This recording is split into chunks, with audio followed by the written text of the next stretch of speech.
morning, sir. I am Jeneline A. Loquero from FA1BSAR01. I am here to explain what is the solution and the final answer.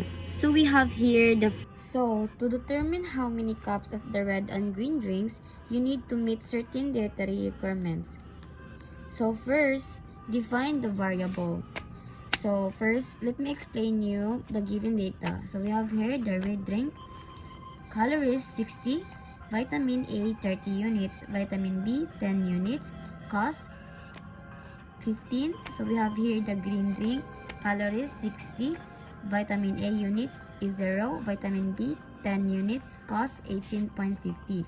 So we have here the minimum requirements. Calories 300, vitamin A 36 units, vitamin B 90 units. So we have here the first step. Define the variables. So let X represent the number of cups on the red drink and Y represent the number of cups of the green drink. So set up the inequalities based on the minimum requirements.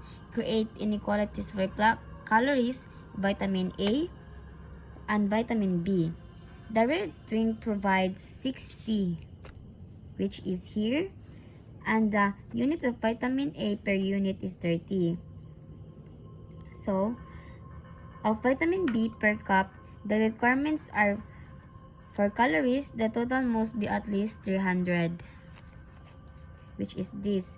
So, the inequality is 60 times 60y is greater than equal to 300.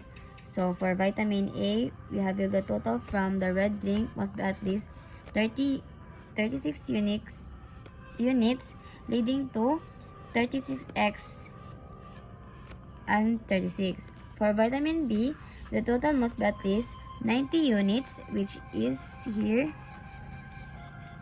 and giving the inequality to 10 times plus 10 times, 10x plus 10y is greater than equal to 90. So simplify the inequalities.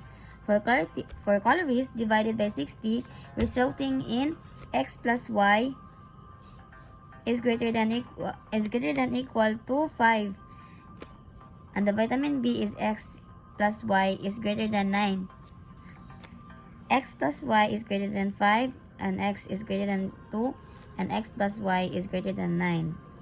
So the fourth step is combine the inequalities.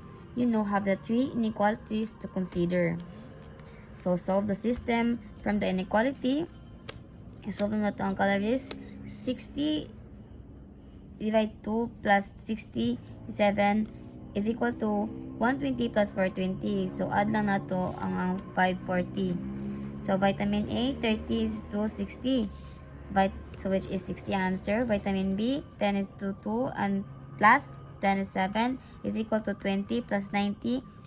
Plus 70 is equal to 90. So we have here the total cost is 2x 15 plus 7x 18.50, which is the given, and 15 is the given also. So we have here the 30 plus 129.50 is equal to 159.50. Therefore, the total cost of all resorting is 159 each.